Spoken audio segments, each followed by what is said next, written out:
Take our lead, let's help you make your mark. Our goal is your satisfaction. Let us show you the way.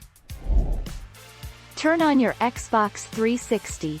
Insert the USB stick into a free USB port on the console's front or rear. Select JTAG from the main menu and insert your USB stick into the computer USB slot. The program will detect it automatically and ask you if you want to format it for use with an Xbox 360.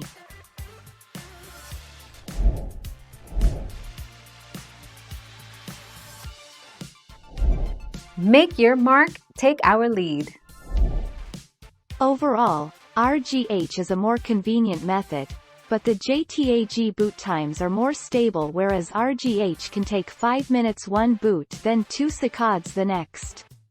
JTAG Xboxes are also much more difficult to find these days, whereas RGH is considerably easier to find.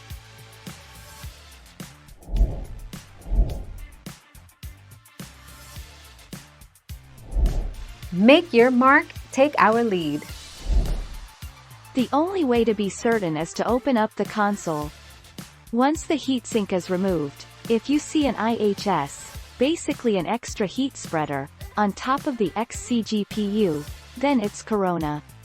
Else, it is Winchester and there is no way to RGH.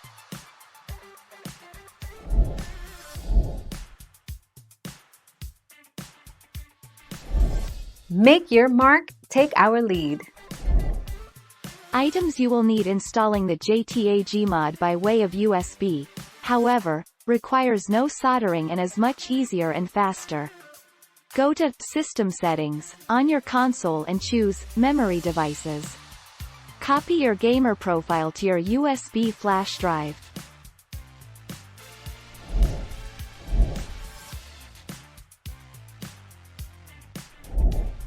Take our lead. If you want to avoid paying every time you need to get the latest game, a modded 360 will help. It is safe to use it for offline and single-player games because some consoles can detect when the disc is corrupted and automatically ban you when you log on to Xbox Live. Thank you for watching. Please subscribe and hit the bell notification.